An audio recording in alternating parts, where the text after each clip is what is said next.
And we have one last speaker. Our awesome pastor is here. And I've asked her to say a few words, and I want to introduce the Reverend Bernice Powell-Jackson. I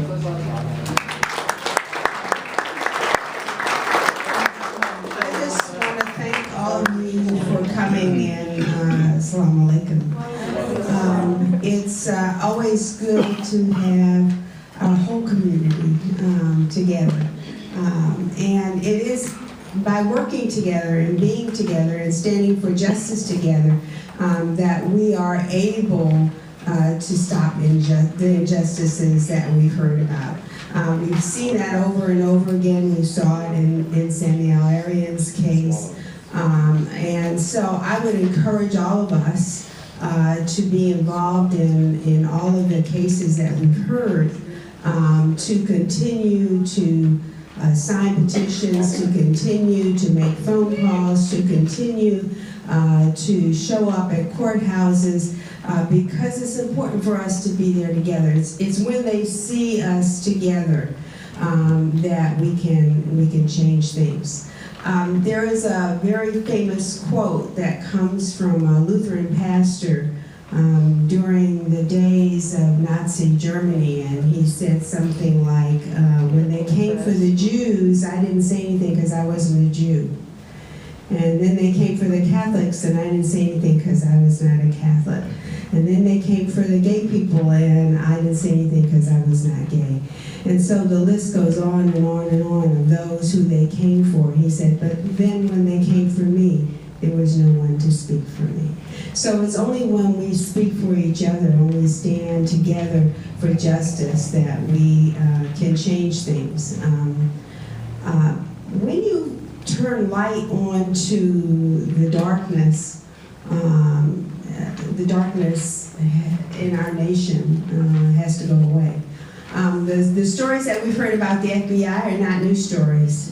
It's the same FBI that was active in Mississippi during the Civil Rights Movement, in Alabama and places all across the South. It's the same FBI. You know, the people are different, but it's the same FBI. So this is not anything new. For those of us who have gray hair, we remember some of those stories, those realities.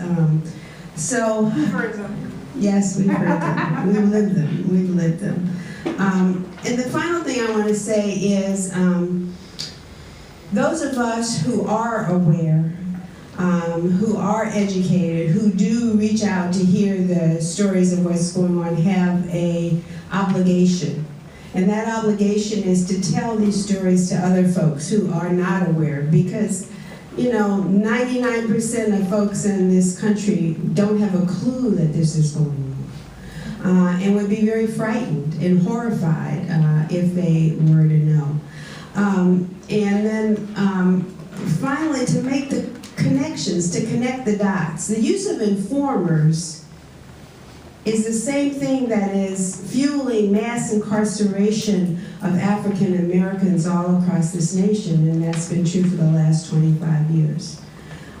So the use of informers is not anything new. So we have to be able to connect the dots and understand that what's going on in terms of mass incarceration, in terms of solitary confinement, is not only a solitary confinement of Muslims. There are many.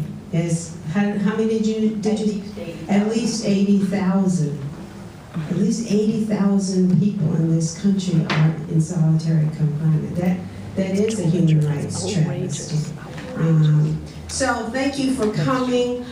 There's lots of work to do. We will keep doing this over and over and over again. This is not the first time we've done this. It's not the last time that we shall do this, because it's by telling the stories, by educating people, by coming together and strengthening each other that we can change things. So thank you for coming, and do you want to say the closing word? We have to sing.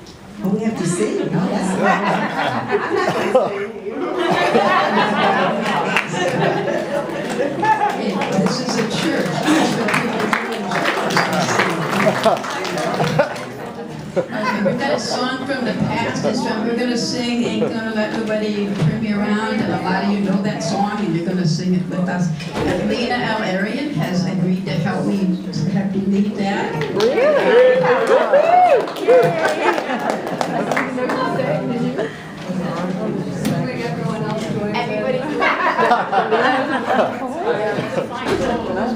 Oh, thank you. Really? So this is easy, the words are all the same, if people don't know, it's a very easy song.